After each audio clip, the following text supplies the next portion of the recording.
Where is he? I can't see him. Look harder. Under the water. He's not letting go. Call 911. Get the divers now. The crowd was still cheering. Most didn't realize what they had just seen. But for the trainers closest to the tank, the horror was immediate. One of their own was gone, dragged below the surface. And the one who pulled him under? The orca they trusted the most. This wasn't a stunt gone wrong.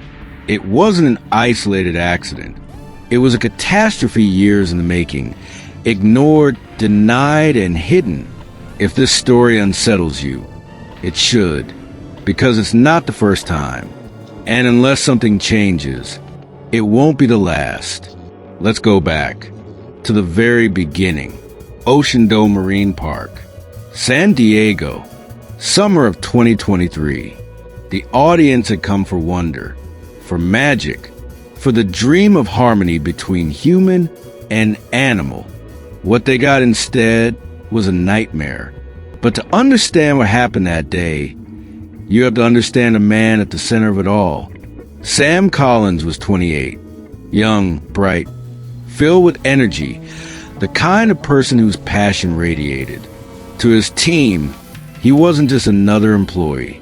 He was the heart of the crew, the first to show up, the last to leave, the guy who remembered every animal's quirks and never missed a birthday, even if it was for a whale. And to one orca in particular, he meant everything. His name was Nakoa, a towering male, 6 tons of raw muscle and intelligence, jet black with streaks of ivory, captured off the coast of Iceland as a calf, ripped from his pod during a controversial live capture event. He never saw his family again. For over 20 years, Nakoa performed beneath stadium lights, leaping, spinning, bowing on command. To thousands, he was a marvel, a living sea legend. But to Sam, he was something else entirely. A friend, a soul, a partner in something greater.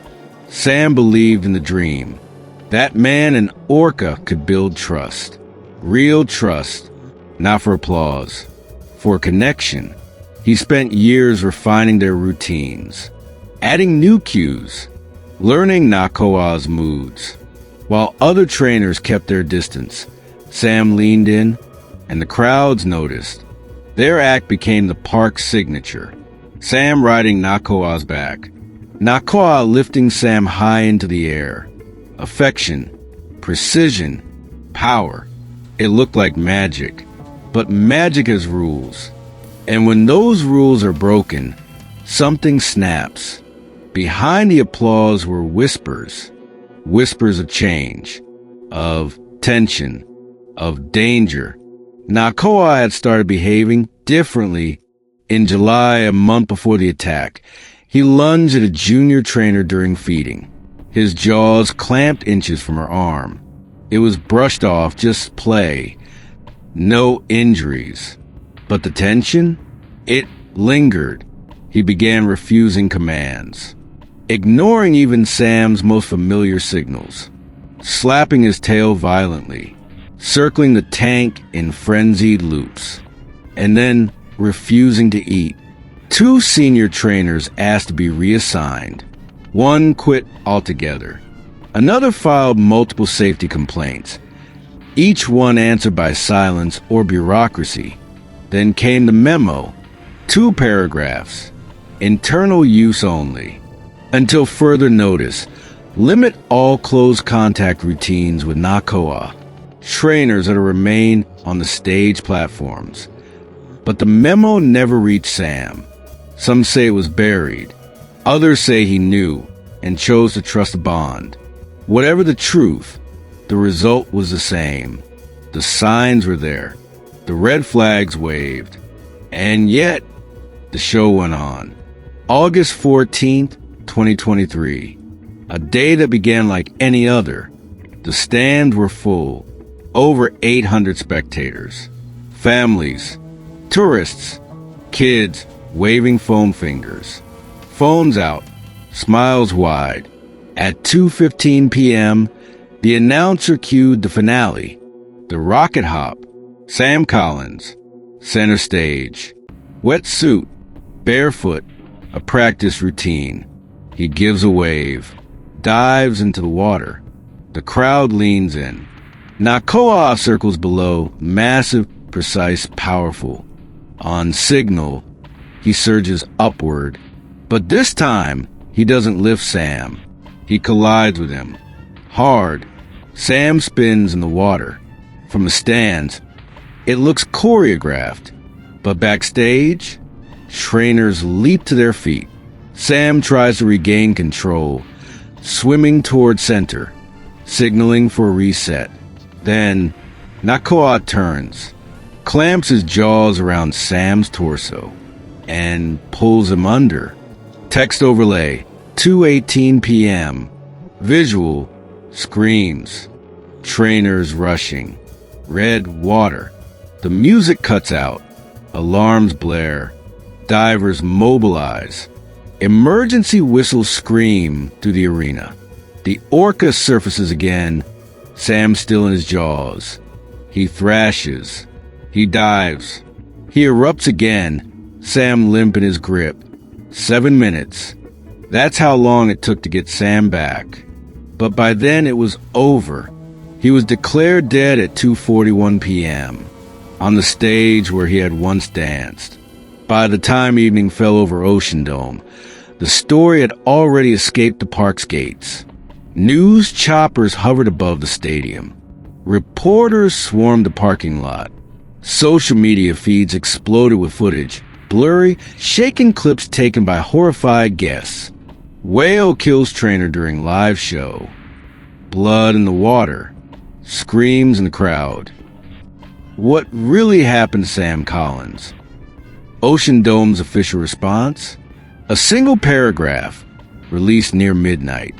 We are deeply saddened to confirm the loss of a valued team member following an incident during today's performance. Out of respect for the family and ongoing investigation, we will not be commenting further at this time. No mention of Nakoa, no mention of warnings, no accountability. But behind the scenes, the scramble had already begun. Legal teams drafted NDAs. Trainers were told not to speak. Emails disappeared. The Daily Show schedule was quietly wiped from the website. Sam's name, gone. But the internet doesn't forget. By the next morning, audience footage had gone viral. In one clip, you see Nakoa breach, Sam still in his jaws. In another, a child sobs into their mother's arms. Emergency sirens wail in the background. Hashtags explode across Twitter and TikTok. Hashtag Justice for Sam. Hashtag Free Nakoa. Hashtag Shut It Down. Protests began within 48 hours. Dozens of activists rallied outside Ocean Dome, holding signs painted in red. Captivity kills. Blood in the water. Silence is complicity. Some were longtime advocates. Others were local parents who'd once brought their kids to the same show. Many had seen the footage, heard the screams. Inside the park, executives held emergency meetings. No press conferences, no apologies. But one thing quietly changed. Nakoa disappeared. No announcement, no goodbye, no retirement tribute. One day, his name was on the marquee. The next, it was gone. What happened to Sam wasn't an accident. It was a pattern. A dark, repeating pattern stretching back decades. In 2010, SeaWorld trainer Dawn Brancho was killed by an orca named Tilikum during a performance in Orlando. Tilikum had a history. He'd already been linked to 2 prior deaths. But the show went on until it didn't. In 2009, a young trainer named Alexis Martinez was killed by the Orca Quito during a Christmas rehearsal at a marine park in Spain. The internal reports were clear. Aggression had been building for weeks. Ignored. In 1999, Ken Peters was dragged to the bottom of a SeaWorld tank by a 7,000-pound orca. He survived, but the footage was buried for years until a whistleblower leaked it. These aren't isolated events. They're signals. Red flags ignored by institutions too invested in illusion. To the public, orcas are graceful, majestic, gentle giants. But behind the curtain, they're apex predators. They're brilliant. They're emotional. And they are not designed for captivity. Dr. Laura Myers, a fictional marine biologist who studied captive orcas for over 15 years, put it bluntly, they break down. And when they break, people die. These animals swim over 100 miles a day in the wild. They live in tight family units, speaking in unique dialects, passing knowledge from generation to generation. In captivity, they swim in circles. They float motionless, logging, a sign of deep psychological distress. Their dorsal fins collapse. Their teeth rot from chewing on steel gates. Some bash their heads against tank walls. Others stop eating.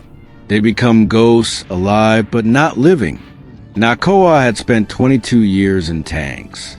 He was taken as a baby, trained with whistles, fish, and pressure, transferred between parks like inventory, fed frozen herring in chlorinated water. He had no pod, no family, no voice. He was depressed. He was dangerous. He was dying inside. And yet, he remained a park star. Because to the executives, Nakoa wasn't a being. He was a product, a revenue stream, a sellable spectacle, until the day he broke. And Sam paid the price. But there's another way. It's not theory. It's not a fantasy. It's already happening. See sanctuaries. Large, protected coastal areas where captive whales can retire. No shows, no tricks, just space, salt water, sunlight, a chance to remember what it means to be wild. Iceland, British Columbia. Pilot sanctuaries are underway. Is it perfect? No, but it's a beginning that honors both the humans and animals caught in this broken system. Sam Collins believed in something beautiful. He believed in the connection between man and orca. He believed that trust could overcome trauma. But he was wrong. Not because he didn't love Nakoa, but because love can't fix a system built on captivity and control. Sam didn't die because of a rogue whale. He died because the system refused to listen, ignored the signs, dismissed the warnings, silenced the voices that tried to speak up. Now we speak for him. This isn't just a story. It's a call to action. You can help. Support the movement for sea sanctuaries. Demand transparency for marine parks. Educate others. Share this story. Refuse to pay for pain dressed up as entertainment. Because behind every ticket, there's a cost.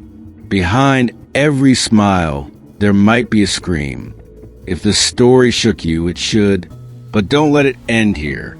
For Sam, for Nakoa, for every captive soul still waiting. Freedom should not be a privilege. It is a right. Let's fight to make sure no more lives are lost to silence. Thank you for watching. If this message moved you, like, share, and subscribe. Join the movement. Be the voice they were never given.